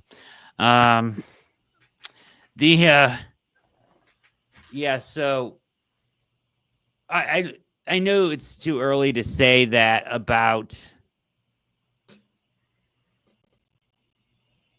Dylan, and I like Dylan. I think he's a good kid. I have nothing against him. I feel like they drafted him to develop him into being a backup quarterback, which I think is a waste of a 3rd round pick. Yeah, third. We said it the night of. Like I got into this with Pete the other night on the React too. He's like, if he ends up being your backup for the next 10 years, you're happy. You should be happy with what you're not drafting. You have a third round pick. If you remember on It the pisses me draft, off because we're looking at the board and everybody that went before him and after him, and it's like, oh, that's what I said on the broadcast. I was like, I there's remember. 10 players in front of him and after him. I would have taken any of those players that could have helped us immediately. But yeah, it's the same rant I threw with DTR, and I'm not going to throw the rant, but you're taking guys that I don't think have the ability to actually start and play as a starting quarterback for this team at any competitive level. In You can do that places with in the draft 6-round picks, and no one gets their where feelings there, hurt. yeah, where there are guys that can help you now Mhm. on the roster. You need to take those swings. Like there was good safeties, good wide receivers, there was all kinds of good players that we had talked about in front of and behind of that pick, Mhm. right, in the third round. And yet we're going to say, oh, well, he can be a backup for the next 10 years. That is a bullshit, that Yeah, it that's doesn't a feel good that that's bullshit the ceiling, approach. right? Doesn't feel good that that's the ceiling. Yeah, that's And the fact that he to pay off, he kind of needs to be the backup quarterback for like 6 years, 5-6 years for it to even weigh in. And by that time, what are the players that were drafted around him? What have they done? Probably stuff on the field, if I had to guess. I mean, what does he need to do to? I mean, my issue is when I watch him in live 11 on 11 at camp. Mhm. You can barely see him. Mhm. He looks lost at times. And I just don't see how he can be accurate in the pocket Yeah. with that much going on around him. Now, Yeah. let's see it on Saturday. Maybe he proves me wrong. Maybe his processor, his supercomputer brain is so good that he is that good, right? Like Yeah. he has an arm, he does throw a pretty ball, but like let's see it. But like I just have a feeling that he is not going to possess the ceiling that of a starting quarterback in the NFL. Yeah. And but I hope I'm wrong. But that's just the feeling I have after watching him at 2 practices, which is not much, and his college evaluation, right? His film in college. Yeah. That's where that's where when they took him. That's where I was with him. Like, what are you doing taking him in the third round? He's not a third round guy. I know there's people that will tell you that somebody else was going to take him in like 10 picks and whatever. I don't see it, but whatever. Yeah, we'll never know. Those one of those things. We'll just never know that. The Browns felt strongly enough to take him, though. So you better have a plan for him and how to best utilize him. And well, one pick, you can't really justify it in this preseason game. You're not going to go out there and throw the kitchen sink at it. Is this McLovin? It's got to be. Or is that MC? That's MC. Yeah, I mean, either way, the man, the myth. I don't think AB sucks. I just think that twice he is. I mean, you can make the wrong, just not more than twice, but I think you can miss on picks. You're going to miss on picks and make decisions that you don't like and not say that he sucks. I just feel different about top 100 picks on whatever reason. That number is an arbitrary number. Yeah, it's 100. Yes. But for whatever, when you draft a top 100 player, in my mind, you have to have a path for him to be a prominent player on your team. Contributor. Even if it's not right away. Even if it's like, all right, 2 or 3 years from now, this kid's going to be a stud and he's going to be a starter for us and a stalwart and, a second contract, third contract player. But he does. With no protection. None. Yeah, none. None, brother. He likes the risk it. No biscuit. Yeah.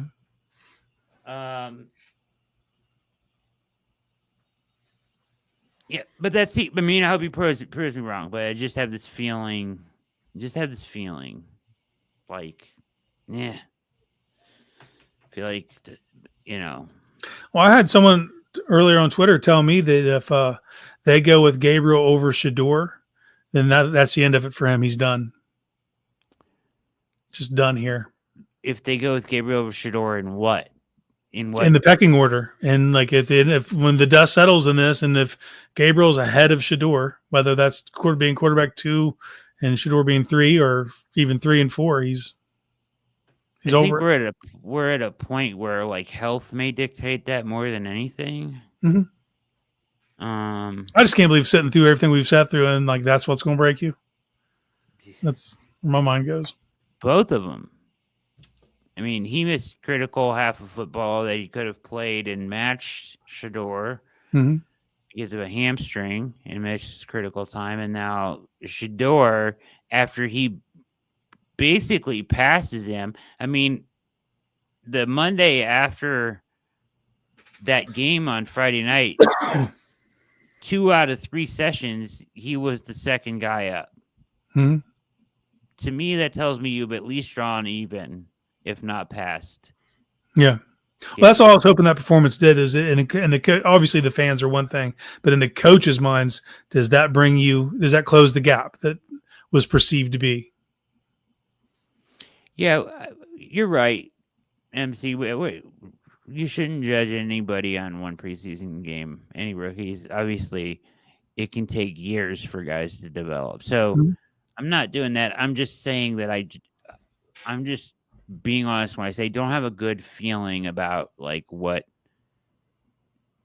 Dylan is going to be in the NFL. Like if he ends up being a backup, like I'm not going to like your career backup, I'm not going to call that a win.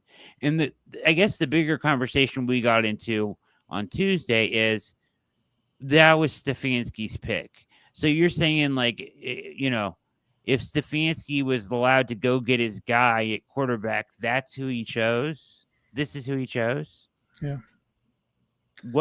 Then that to me, and I love Stefanski and I want him to coach here for a long time, but like, that's like, I don't. Well, that's just it. Now I got to see what your vision was. I got to see what, like, okay, what's that game plan look like? How are we going to utilize this player to be the guy that you went to go get? And we're not going to find that in a preseason game. In the preseason game, it's going to be very vanilla. You're not going to see, but like we know Stefanski likes to run bootlegs and stuff, and he can do those kind of things. But like that can't be Plan A in the NFL. It just cannot be Plan A. You have to that works off other things that you have to make your base. So yeah, and maybe they can. Maybe he can be Drew Brees, and Drew Brees took a naturally deeper drop than other quarterbacks, so it would help give him that separation between the line to see passing lanes. He's going to have to do that or whatever. Are you allowed to wear lifts in your shoes? I don't know. I mean, at what point does it become an ankle hazard? Good point. I'm just trying to figure out how can we get Gabriel to 6 foot? Just trying to help. How can we do that? I can't imagine DTR was. Well, here's the thing about DTR. He was a 5th round pick. Yes. 5th and a 3rd is a big difference for me, especially 50 picks. Yeah. Like Shador and Gabriel are exactly 50 picks apart. Yeah. And I don't really attach a pick value to Shador because it was just a weird situation. Yeah, super weird. So I kind of want to just throw out their pick value, but where I can reassign it is when we're like determining what they are going to be long term. You know what I mean? Mm-hmm. I don't know. DTR. I just thought it was a waste at the time. You had just brought in Watson and like, what are we doing here? Because I saw other guys on the board that I thought you could use at linebacker, at whatever. And keep in mind, you had a good backup quarterback in Dobbs. Josh Dobbs is a good backup quarterback. You didn't need him.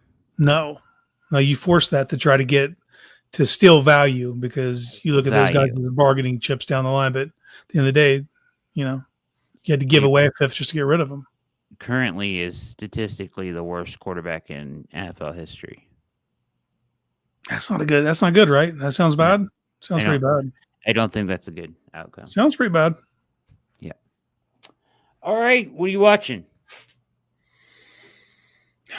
Nothing really, man. I didn't get really anything in this week. But you would think I would, but I got quarantined in my house. Like when I came down sick, my wife was like, "Stay out of these rooms that we're in." So I was kind of sequestered. So I don't have anything new to bring to the table from a watching perspective. Did you finish Night of?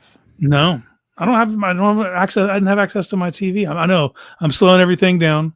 The only thing that I did get to do is I got to catch up on the new Always Sunnies that I hadn't seen. Oh yeah, I got to catch up. I've seen the first two. They're pretty funny. Did you see the one from the dog track? No. Okay. Epic. Pretty up there, buddy. Some things happen. They still bring the fastball, huh? They're pulling zero punches, bro. They don't miss. No. They don't miss. There's only 8 episodes in this season, and I think they're already through 6. Jeff, yes, I have watched the Batman. We discussed it at longevity. I liked it a lot. They've already they've wrapped. They've sort of pre-production for the second one, and they announced the villain, which I wish they wouldn't have done.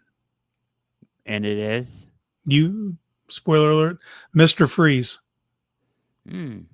Which I'm like in this Batman universe, you have to use realistic villains. They can't be like Killer Croc. I can't believe I don't I don't know much about Mr. Freeze. Well, he was played by Arnold Schwarzenegger in the first movie that they did with George Clooney, and it was god awful. But no, I've read comics. He's a pretty grounded character. He's doing this like altruism, like he's trying to find a cure for his wife's disease. Oh. But he's, going about it however he has to. We'll see how they portray him in this. Freezing people, freezing everyone to death. Is that like it? I don't get it. What's Mr. Freeze do? He lives in subarctic temperatures. And he harms you by you gotta get. We'll see. I don't know, man. I guarantee you, Matt Reeves, the guy who directed the Batman and the Planet of the Apes reboots, he'll come up with a way to make this realistic and believable. Yeah, that's where I'm at. Right? I don't know. He freezes stuff. Okay. Yeah. I mean, like I can't say you're wrong. It feels like a stretch, but I'll give it a shot because the first one was good. Ty Sock says Lioness, which is actually a badass show.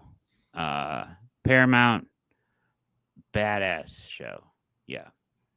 It's pretty hardcore. It's like Black Ops off the book Black Ops team.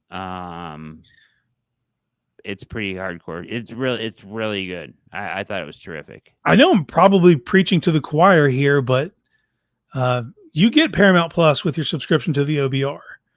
Yeah. Paramount Plus is now the home of UFC starting January 1st. All pay-per-views, all numbered events. Like that is a tremendous value. It is a tremendous value. And not to mention and I'm not even a big UFC guy, but like the shows, the programming is outstanding. You get Showtime after a month too, which, Dexter's back, which you gotta love Dexter. New season is good. I'm watching this new show. I'll get to Jeff asking about the Penguin. I watched the Penguin because Casey told me to. Mm-hmm. It's outstanding. MC says he just watched a 2-part series on Teddy Roosevelt on the History Channel. The dude was a badass. Teddy Roosevelt. Okay. Yeah. All right. The image and likeness of the teddy bear. That guy. Oh, we got another confirmation on Lioness is great. Yeah, it is. I agree. Paramount Plus shows are really deep. They are. They got a great lineup that runs deep. The best one of all of them. What show is that? Which show? The Startup? You didn't like the Startup, Fuzzy? Are you kidding me? I can't believe that. Or Banshee. Which one didn't you like? Oh, it wouldn't be Banshee. Banshee's right away. Dude, so's the Startup, man. It's a I banger. haven't seen it, so I can't speak. But I know the Banshee's like It's not even on Netflix anymore, though. you're 20 minutes into Banshee, and it's like, okay, this is what we're doing. My favorite show on Paramount Plus is, Mayor of Kingstown.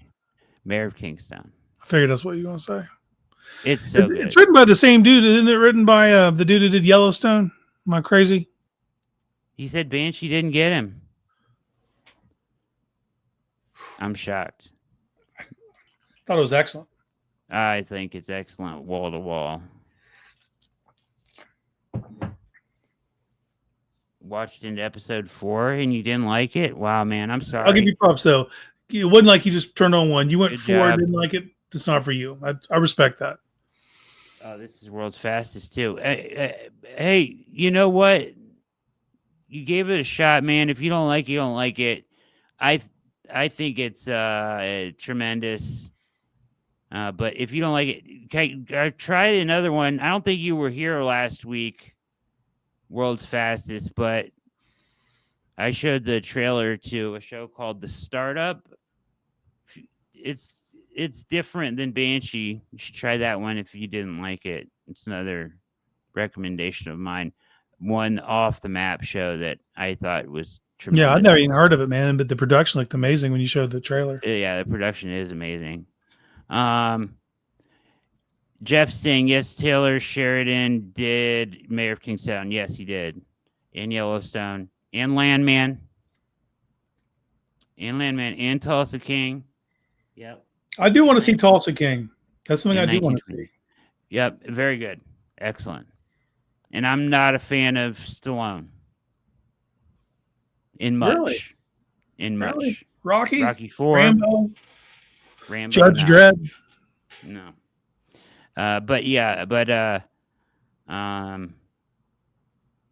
Yeah, man. World's Fastest It's called oh, you were there. You've been showing up as, boy, look at this. World's Fastest has got all kinds of aliases. He was Motorsports, Auto Wax Motorsports. Brother, you're all over the place. You're all over the place, brother. I can't keep track. You're keeping me on my toes. Yeah, JFW, all good stuff. Tie socks, you're right. All good. That's all good stuff right there. That's all on Paramount. But what show did I watch? It's very interesting. Okay, so there's a movie out there, and this is what put me onto the show. But there's a movie out there called, I think it's called Blackbird.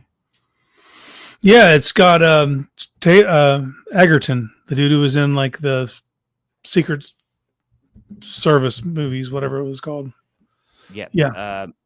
Where he has to go into prison and befriend, like he gets in some kind of legal trouble. I think drug legal trouble. And they're like, we'll get you off, or we'll, let you free if you can go. They're holding the serial killer in prison who's killed like whatever some people. But they have to get find where the bodies are or something to prosecute him or whatever. So they send him into prison to befriend this guy and try to get that information out of him. Okay. And if he can do that, then they'll give him immunity and let him walk. Anyways, it's really good. The movie's tremendous. There's an actor in Blackbird that I'm a huge fan of. I haven't seen Blackbird, but Paul Walter Hauser is his name. You know who I'm talking about? I'm going to look. He is amazing in everything that he's in. Got his start at Always Sunny, by the way. Really? Yeah. Played a juggalo, and Charlie was a janitor at a school. but that's Paul Walter Hauser. Everything that he's in, he's been amazing. Okay, so I believe he's the serial killer. Checks out, dude. He's a great actor. He is. He's tremendous. He's the serial killer. In this Was in that one movie about the bombing at the Olympics, Eastwood directed. Oh, so good. He was. That's That who. movie was That's so good. that's how most people probably know who he is. Yeah. So Kingsman, the Secret Service, whatever Edgerton was in. Yeah. Mm-hmm. This Edgerton guy. He's a pretty good actor, right? Mm-hmm. Anyways, so there's this show.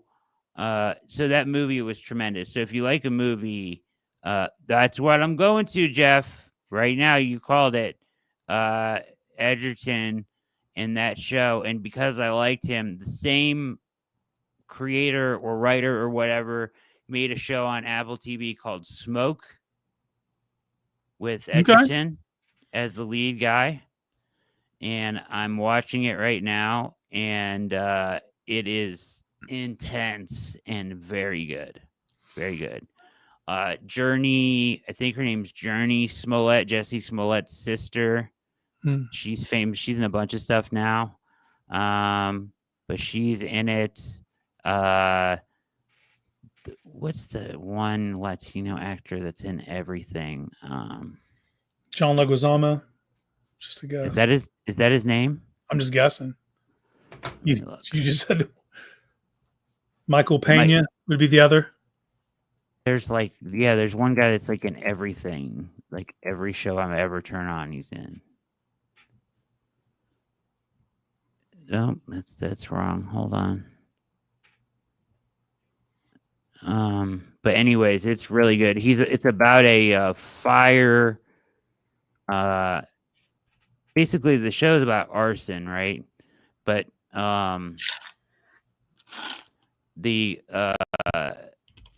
it's about he's a arson investigator, and but yeah, it goes a lot deeper than that. It's real intense. Edgerton is.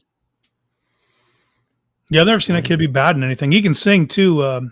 There's a movie called Sing where he plays this gorilla, and did you say John Leguizamo? Yeah. Yeah, that's who it is. What a guess. That's pretty amazing. Greg Kinnear's in it. If that does anything for you. Yeah. Anyways. I've been watching Greg Kinnear since Talk Soup on E back in like 98.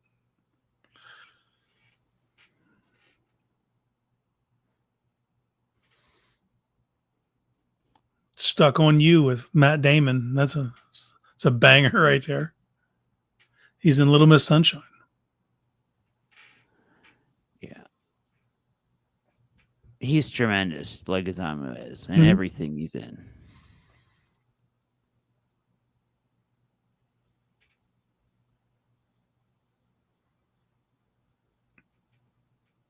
All right. So that's it. I just wanted to tell you about Smoke and Blackbird. I no longer have Apple TV. I used to have it. I used to have Apple. I watched Ted Lasso and got rid of it shortly thereafter. I wish you were just sitting in this. And I just snatch it up. So Saturday we'll watch the lefty sling it. Mm-hmm. Isn't it funny how lefties look different the way they throw and stuff? Yeah, there was a guy on Twitter who was taking all quarterback clips and reversing it to make every quarterback look left-handed, and it made it look completely different. It makes it almost, doesn't it look smoother, kind of? I don't know. It messes with the rotation of the ball in my mind. But the actual like a left-handed jump shot, I think, looks smoother than a normal jump shot. I always went to the glass left-handed, man. Always. Even as a righty? Yeah. I can always I can go to my left, and I can always get that off. I just got yelled at. Get that off. Pause. Yeah, man. It's true what you said about Andrew Berry, though, man. I think we found what really drives him. You know, His passion. he likes to live wild, man. That's, What really gets him going is just risk. Just what's the risky riskiest thing I can do right now? just risky business. Let's roll the dice on this kid. Risky business, Barry. Let's go. Let's go. No condom, no after morning pill this time. See what happens. See if we get a little berry. Well, if we learned anything, we learned that today. Let that be the takeaway. Danger berry. Yeah. Barry has a bad boy kink. He does. He loves him. He Can't quit him. He just can't quit him. Well, it's not that. It's that he has the infrastructure in place to. So he's going to tell you. He has the infrastructure in place to support that kind of person and help them rehab their image and become a productive member of society in this community. We're a fucking halfway house. It sounds like when they talk like that, it sounds like it. Yeah. Remember that's what he said for Watson? We feel like we have the resources in place to help him. I took notes. I have that, and I have all those notes when that introductory press conference happened. We did so many podcasts that summer on legal stuff because of the Watson thing. It's like we're so well versed on this stuff now. Basically a paralegal at this point. Basically. But we should have had Kramer on. Yeah, I didn't know. I'm just versed in bird law. Bird law. How about when Charlie's uncle Jack Kelly, he's got the Kenny Pickett's, has the fake hands on. Yeah. Because he got small hands in real life, Yeah, so he's real self-conscious about it. Yeah, and he yeah, I love that those and Picket mittens. He goes to point at somebody and his hand goes flying. He goes, don't look. He makes an appearance this season. Oh yeah. Like he always jokes with them. He's like we used to play in your room when we were kids. No, we didn't, Uncle Jack. We didn't. I just stayed up all night. Couldn't sleep. Well, folks. Where we're going, we don't need roads. Where we're going, we don't need roads. Wish I had my sunglasses to flip on right then. Yeah. Appreciate everybody hanging out with us. We'll throw this bad boy up on YouTube once it's working. I saw you ask about that. And so we'll throw that up there. Hey, are we doing Fantasy Football League? I don't know. Do you want to? I'm in a draft as we speak. I have refrained from all regular leagues and am just doing best ball so far because I hate managing the actual team on a week-to-week basis. I just want to do it game by game. Where it's just you draft it and then you forget it and then you just check your score. Well, you do the same thing when you're setting bets for home runs for that day. It's just who's playing today. I mean, I do a lot of research on home run bets, though. Yeah. Probably more research on. I probably know too much, though, about the NFL schedule as far as, because you got to, when you're playing basketball, you got to think about, what teams, you got to know, every team's week 15, 16 matchup. Mm-hmm. Because if you're stacking a team, you want to have the right wide receivers, running backs, and quarterbacks to all hit late in the season. So if if your base of your team is stacking the Chiefs and they play the Raiders in week 16 and the Broncos in week 17 or whatever, then you want to make sure that you have like pieces of those teams in that lineup. So like if you're going to make the run for the big money, that you actually have those pieces as a part of your lineup. So there's a lot of strategy Strategery. to the best ball stuff. But yeah, but the regular fantasy football league work is just I'm addicted. Yeah, I'm in one league that I've been in since 2007. too much for me. I can't. I And know Jacob's I always, Charity League, yeah. and I'm doing Sports for CLE's league. I get like I'll start trading and yeah. And then I'm in the one probably hurts that the one league I've been in, I got invited in with like a bunch of guys that do fantasy football content. So they're like professionals. Yeah. Sharks. And I'm not like, Yeah. so I get slaughtered in that league. And I'm like, dude, this is. I'm the reigning defending Sports for CLE champion. I got to defend my title. Really? Yeah. They asked me to join. And I said no. Scared. I just told you I was boycotting all leagues. I know. I hear you. You're an idealist. I get it. You get more excitement. You like the risk. You like risks. I'm kind of like Barry. Yeah, man. Speaking of, we could go check. Should we check home run bets real quick? Yeah, what you got? Oh shit! You got? Dude. Did you forget to post? What happened? Nothing. I'm getting hammered by my wife right now. Hold on. Pause. We're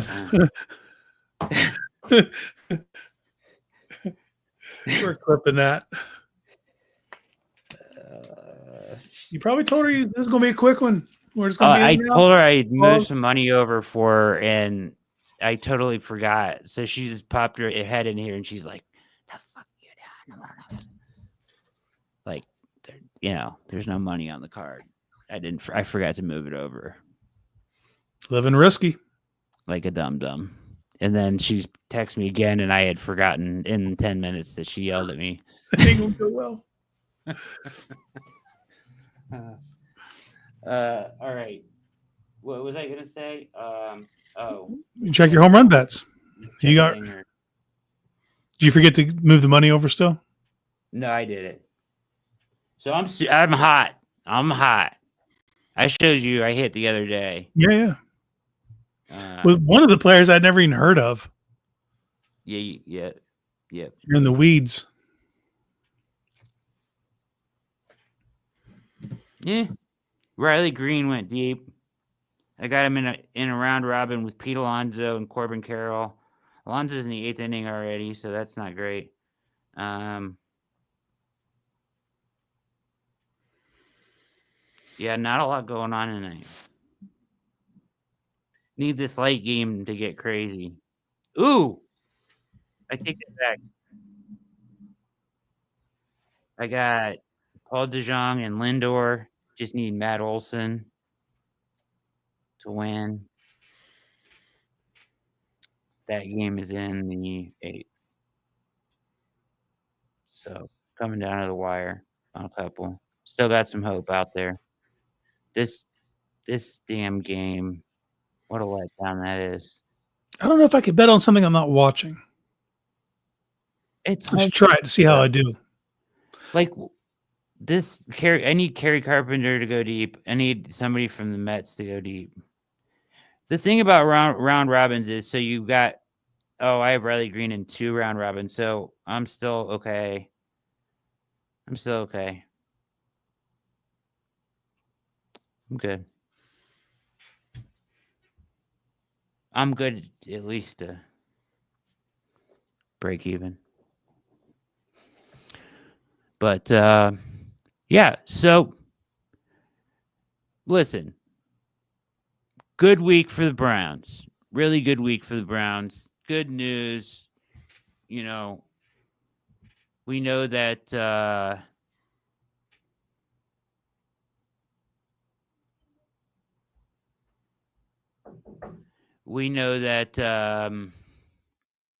I was like, Stephanie would not care. What? Stefanski would not care.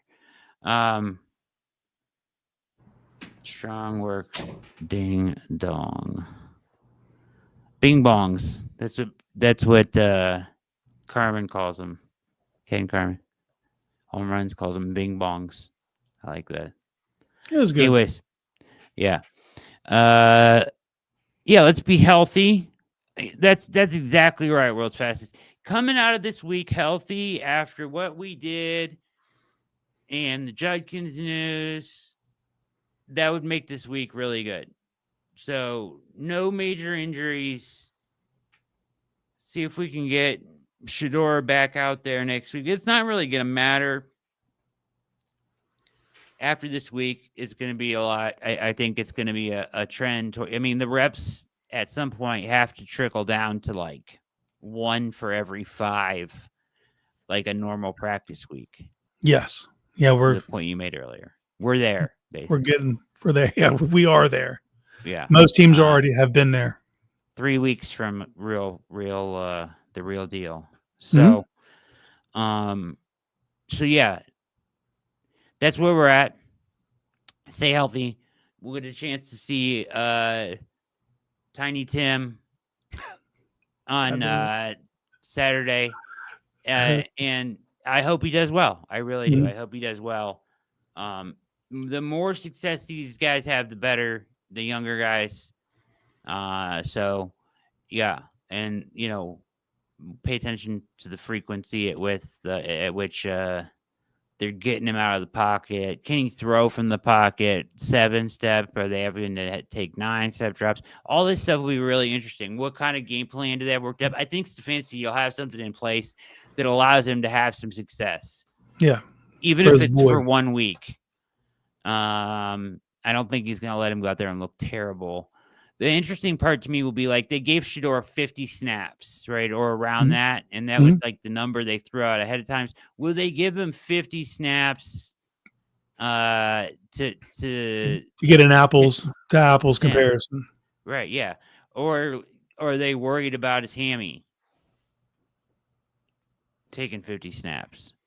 I figure you're cleared, but who knows? I don't know. They might. Maybe it's only a half or whatever. Yeah. And then we got to watch pointless football from Tyler Huntley, which is absolutely pointless quarterback play for us as fans. Yes. Like, what is the point? Yeah. There is none. So the longer he's out there, the better. Yeah. Yeah, I was lightweight disappointed they pulled Shador, and they did. But he did give that number ahead of time, and I think he got to like 45 snaps.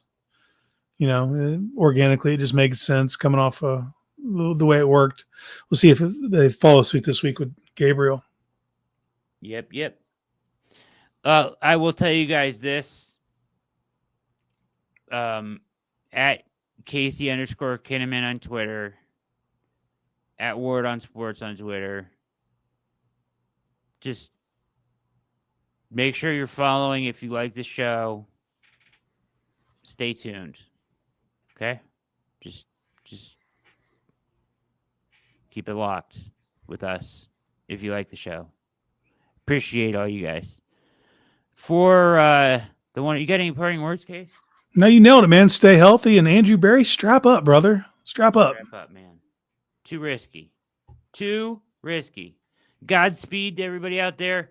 Stay have a healthy game this weekend, and we'll holler at you next week. For Casey Kinnaman, my name is Brad Ward. This has been another edition of All Eyes on Cleveland on the OBR Network.